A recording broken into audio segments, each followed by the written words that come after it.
Item hash SCP-16 Object Class Keter Special Containment Procedures SCP-16 is to remain within the confines of a 5x5x5 meter room at all times, maintained at a temperature not to exceed 00 degrees Celsius.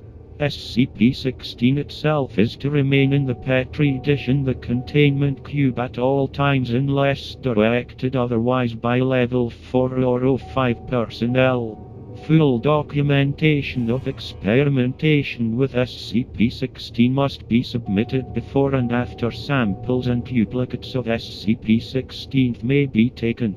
Failure to follow these procedures will result in termination or reassignment as Class D personnel.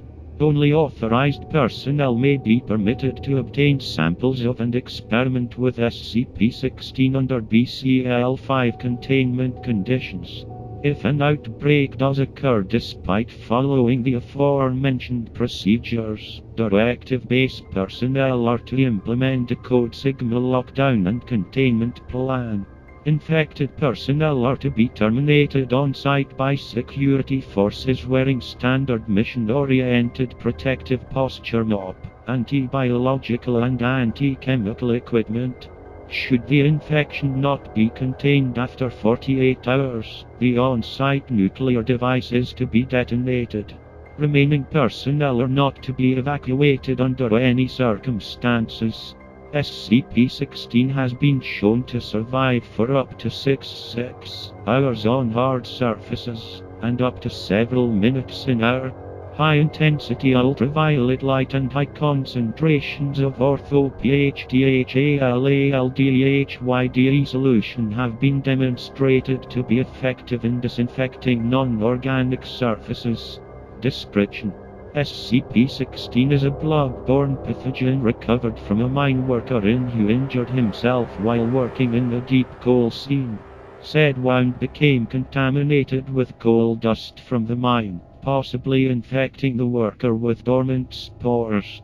Over the next several days, SCP-16 proceeded to infect the remaining employees at the mining camp, as well as the CDC crisis team dispatched to deal with the epidemic. Foundation personnel then took over the investigation and terminated all affected personnel. Patient 0 was brought into captivity, and the mine shaft was collapsed by explosive device. SCP-16 has an incubation period ranging from 24 hours to 2 years, depending on the presence and number of other human hosts in the area. First symptoms resemble the common cold, and include itchy eyes, runny nose, coughing, and bodily aches.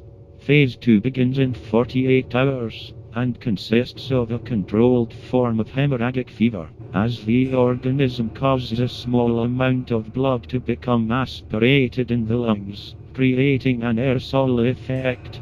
During Phase 3, the host crashes and bleeds out, bleeding profusely from every bodily orifice, including the nose, tear ducts, anus, skin pores, mouth, urethra, and in case of females, vagina. Blood pressure skyrockets during the final stage. Hosts have been observed projectile vomiting blood to distances of over 5 meters. Should the host survive this near-total exsanguination, the pathogen will become dormant once more, returning to the incubation phase. What distinguishes SCP-16 from other strains of hemorrhagic fever such as Ebola and Marburg is its unusual response to high stress. Should the subject undergo a high-stress situation such as a life-threatening crisis, the organism will change its survival tactic from rapid reproduction to the rewriting of the host's DNA and stimulation of rapid cell division. Major physiological changes occur within the first 24 hours, with complete bodily reconstruction occurring within 2 weeks' time. Most hosts do not survive the process due to the heavy demands made on the body. 1. An interesting side effect of the transformation is an increased aggressive urge. It is believed that this may be an attempt to maximize the spread of the virus in a manner similar to rabies. On another note, subjects who undergo bodily transformation no longer appear to exhibit SCP-016's hemorrhagic properties. However, subjects infected by transformed hosts will still undergo the normal SCP-016 infection process. Addendum: Experiment log of SCP-016's transformative properties. Subject D16-1. D-Class personnel infected by SCP-016. Upon first showing symptoms, subjects' quarters were slowly flooded with water over a 24-hour period. SCP-016 mutated into teratomorphic state, transforming subjects' lungs into gills. Subject survived for 2 more weeks as SCP-016 transformed its limbs into fins, caused its eyes to atrophy, and enhanced its sense of hearing into a cetacean-type echolocation ability. Subject was terminated by draining all water from its quarters, causing it to asphyxiate. Body was subsequently cremated without autopsy. Subject D16-2. D-Class personnel infected by SCP-016. Upon first showing symptoms, subjects' quarters were slowly flooded with water over a 24-hour period. SCP-016 mutated into teratomorphic state, causing subject to undergo rapid muscular growth and increased bone growth on knuckles. Subject then attempted to escape from confinement by punching through the reinforced steel door. Subject was not successful and died by drowning. Note: same situation, 2 different responses. Interesting, Dr. Subject D16-3. D-Class personnel infected by SCP-016. Subject was previously a chemical engineer who poisoned his wife upon discovering her adultery. Upon first showing symptoms, subject's quarters were slowly flooded with water over a 24-hour period. SCP-016 mutated into teratomorphic state, causing subject to grow an unusual organ on his chest, consisting of a chamber and 2 separate tubes.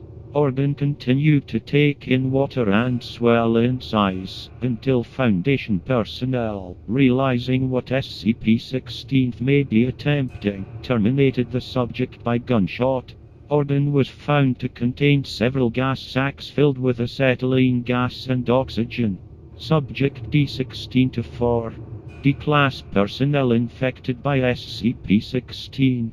Subject was told to concentrate on forming wings. No stress was applied. SCP-016 did not mutate into teratomorphic state. Subject died of exsanguination during Phase 3. Subject D16-5. D-Class personnel infected by SCP-016. Subject was told to concentrate on forming wings and placed in an acrylic box suspended 305 m 1000 ft above a mine shaft. A timer was placed outside the box which subject was told indicated the time to release. SCP-016 mutated into teratomorphic state, causing subject to grow a tentacle-like organ on his left wrist similar to a spider's spinnerets. Subject extended said organ through one of the box's air holes and extruded a strong, silk-like substance, which it then used to secure the box to the cable. Subject was terminated when the countdown reached 0 and the bomb detonated. Footnotes 1. Due to their similarities as fatal contagions that stimulate the production of excess organs, a possible link to SCP-1801 is under investigation.